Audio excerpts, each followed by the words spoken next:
Football, the beautiful game. A sport that unites billions across the globe, transcending borders, languages, and cultures. It's more than just a game. It's a way of life. But today, football is facing a new challenge, one that threatens its very essence. This challenge isn't about tactics, skills, or even money. It's about ideology.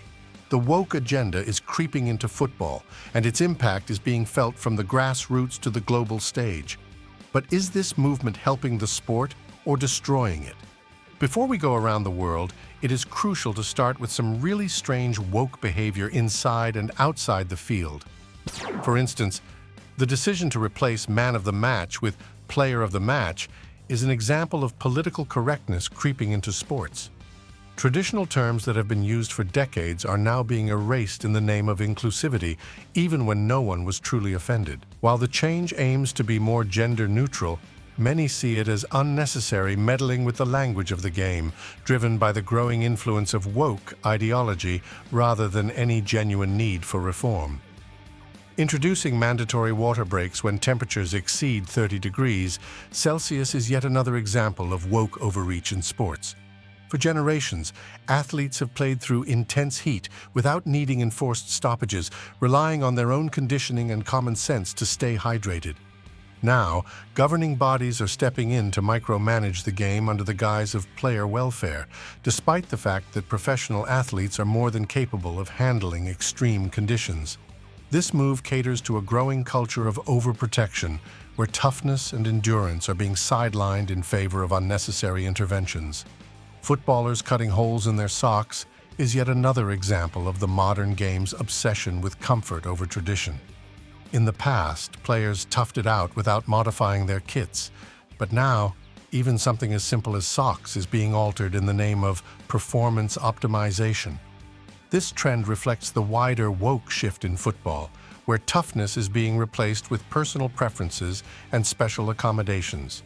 Instead of adapting to the game, players are making the game adapt to them, reinforcing a culture that prioritizes individual comfort over the sport's grit and resilience.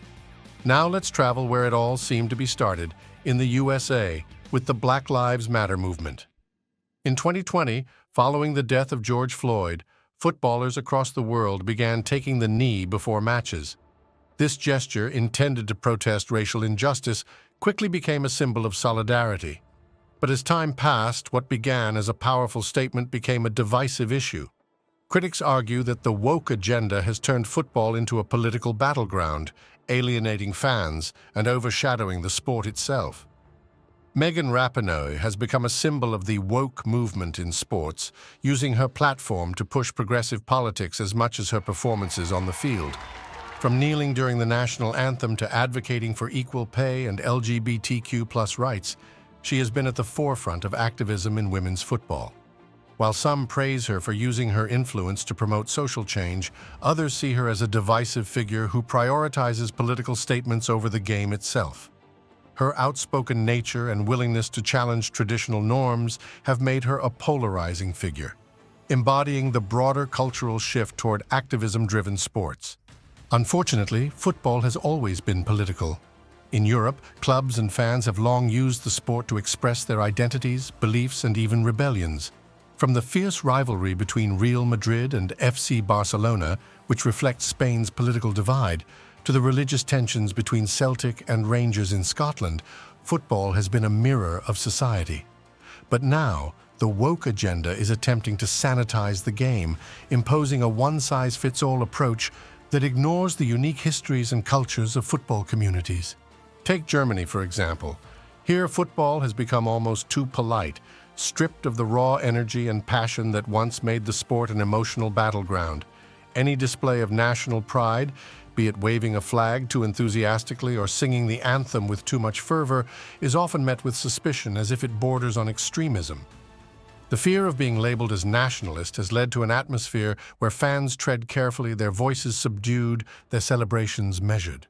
Meanwhile, in Italy, the sport faces an entirely different yet equally troubling problem.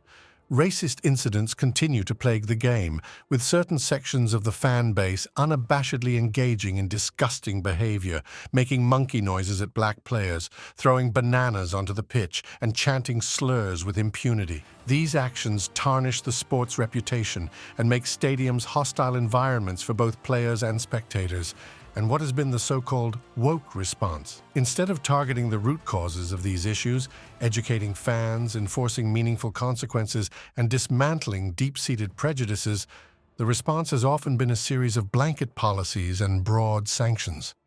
These measures, while well-intended, frequently miss the mark, failing to change the toxic undercurrents of the game, and instead punishing entire groups rather than the real offenders.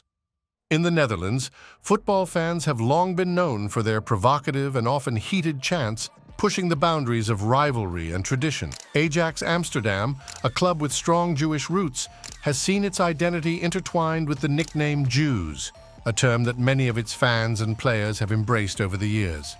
The supporters proudly wave Israeli flags and chant slogans referencing their adopted identity, turning it into a badge of honor. However, this deeply rooted rivalry has at times taken a sinister and appalling turn. Recently, tensions escalated when fans of Vitesse Arnhem chanted Hamas, Hamas, Jews to the gas, during a match against Ajax, a shocking display of anti-Semitism that left many outraged. Such incidents expose the ever-blurring line between banter and outright hate speech, a distinction that football authorities and social movements continuously struggle to navigate. While some argue that football culture thrives on passionate, even controversial exchanges, others see this as a clear indication of a deeper issue, one that cannot be brushed aside as mere fan behavior.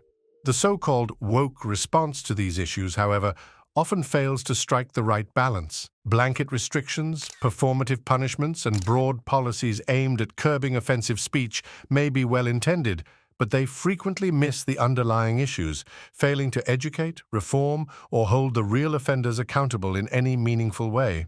In Spain, Vini Jr. has repeatedly been the target of racist abuse, with one of the most high-profile incidents occurring in La Liga. During a match against Valencia in May 2023, sections of the crowd hurled racist insults at him, leading to an emotional reaction from the Real Madrid star.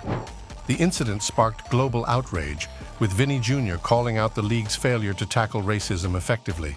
Despite widespread condemnation and some action taken against offenders, the repeated nature of these attacks highlights the ongoing struggle against racism in football.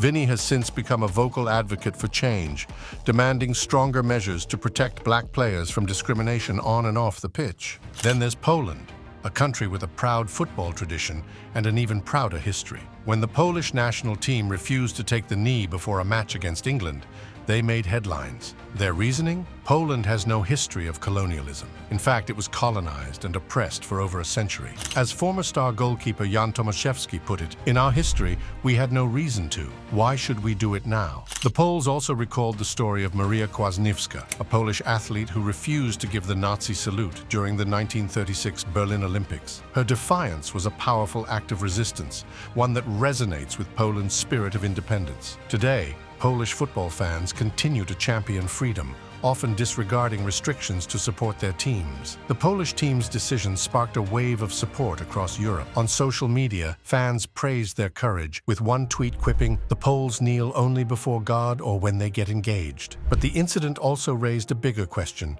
Should football be a platform for political statements, or should it remain a space where the game itself takes center stage? Football is a global sport, but it's not a monolithic one. Each country, each community brings its own history, values, and traditions to the game. The woke agenda, with its focus on uniformity and political correctness, risks erasing these differences. By imposing external values on football, we risk losing what makes the sport so special, its ability to bring people together, not divide them. So where do we go from here? Football must continue to fight racism, discrimination, and injustice. But it must do so in a way that respects the diversity of its fans and players. The woke agenda may have good intentions, but its heavy-handed approach is alienating the very people it seeks to protect. Football is at its best when it's authentic, passionate, and free. Let's keep it that way. What do you think? Is the woke agenda helping or hurting football? Let us know in the comments below. If you liked this video, please stay tuned for the next one. Thanks for watching.